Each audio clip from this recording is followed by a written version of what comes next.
Rom Reddy is a candidate for governor of South Carolina on the Republican side. He's with us. Good morning, Mr. Reddy. How are you?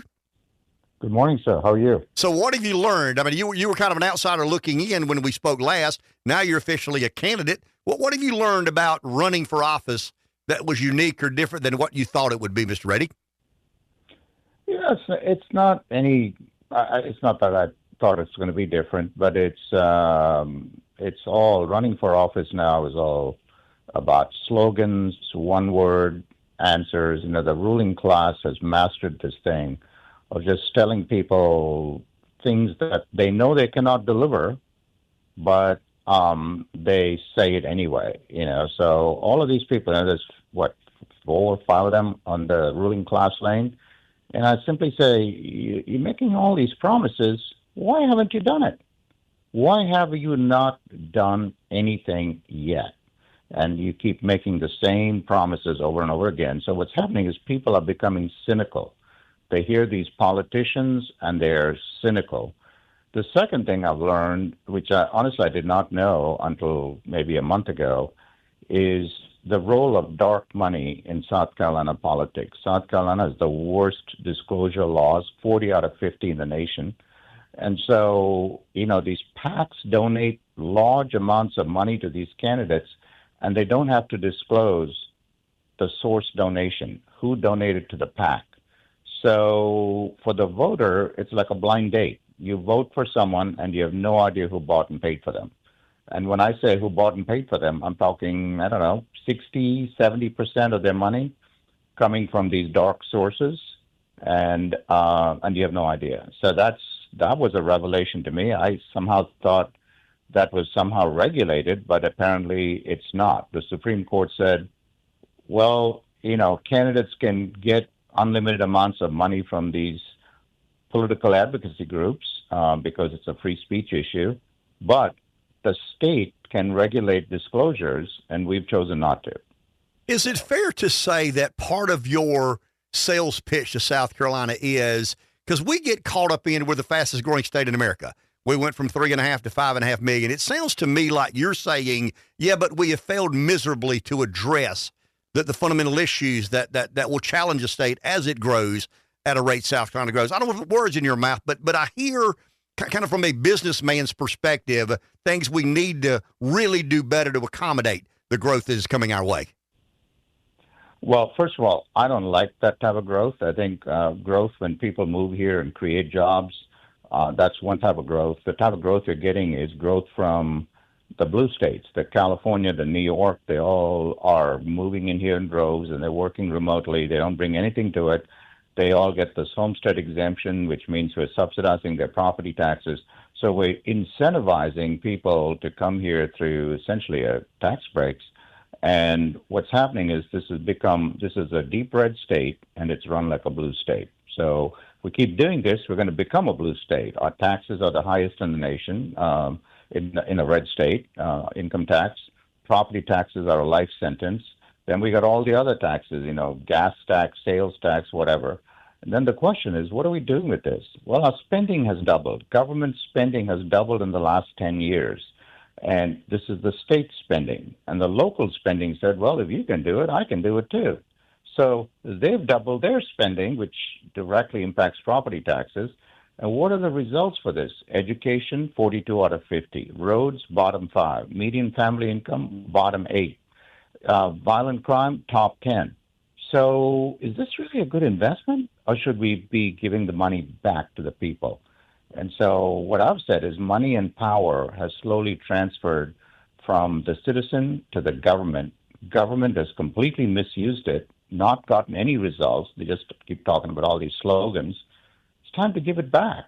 But the ruling class, unfortunately, all of the candidates running in this race, this governor's race, they're all from the ruling class, 53 plus years in the ruling class. And these guys are not going to do it. They like this system. They like the dark money. They like all of the stuff that's going on here. So they're not going to do it. They don't really care. So what would you do if Rom Reddy were elected governor of South Carolina? Give me 1 or 2 or 3 things that you believe we need to address to make ourselves more conducive to commerce, to be more friendly to business. Well, I could give you more than that, but let's just take what's happened here. Government's role is very simple. Our rights come from God. Government's role is to protect those rights. Instead, what they've done is they've taken that power and through a vast agency state, 100 plus agencies, and a judiciary that's no longer independent, they have weaponized this government against the citizen. So the first thing we need to do is remove that. It has to be dismantled. So actually, I have it laid out where we take 101 agencies to 35. We have 17 public safety agencies, and we have violent crime being the worst in the top 10 in the nation for the last 15 years. Doesn't work. There's no cabinet. There's no cabinet-style governance. The governor never has a cabinet meeting. So it's chaos. No one is in charge. You ask your listeners, who do you think is the leader in this state? The answer is no one. And so I think these agencies have to go. The judicial system, utterly broken. We're one of two states where the legislature picks the judges and then practices in front of the judges they pick. The citizen has no chance. Go to family court. Go to probate court. It's a disgrace what we're doing to parents in these places. We just literally weaponize the government against them. The independent judiciary no longer exists. Then you're talking about commerce. You know, one of these people running for office, I guess she challenged the surfer dude, Gavin Newsom, to a debate. I'm saying, be careful what you ask for, because South Carolina has 1.8 times the number of regulations that California has on a per capita basis. Can you imagine that? Twice the regulations, 85,000 regulations, each with the force of law. So you think the citizen has any chance on this thing? It's like, you know, the police chief of Stalin said, show me the citizen and I'll show you the crime. We could take 85,000 regulations, which is what they do now, these agencies, no sunset clause. So if you had a regulation from 1896, it's still on the books. And these agencies, they have thousands of people. They pour through some regulation, bring it up against the citizen, and the citizen has to defend themselves. How are they going to do that against these in-house attorneys that these agencies use? The whole system has been weaponized against the citizen. It cannot, your listeners need to know, it cannot be fixed. It cannot be fixed. I've fixed businesses my whole life. I'm a Wharton Business School grad, like the president. I've fixed businesses. This cannot be fixed. It has to be torn down and rebooted. It's as simple as that. How can people find out more about you and your campaign? So it's actually pretty unique. ReadyForGovernor.com. And we have I believe it's the first in the nation. You know, we have an AI capability that takes everything I've said, speeches I've made, things I've written, and you can ask it a question. You can say, tell me his policy in education, and it'll give you an answer just like ChatGPT does. But in that same website, readyforgovernor.com, you'll see 4 principles and 8 deliverables. I will not bend on those principles. Those principles are the principles. No one is going to get me to change from those. The 8 deliverables, I said these are 8 specific things to your question earlier. It's laid out there that we're going to get done. And if we don't get it done in the first term, I will not run again. As simple as that. You know, talk about being held accountable. I'm telling you, these are the things we're going to get done. And if I don't get it done, I will not run again. That's the easiest way for me to explain it. Mr. Reddy, you're having an event tomorrow night, I think, down and around the beach. Can you update us on where, when, and how people listening can attend?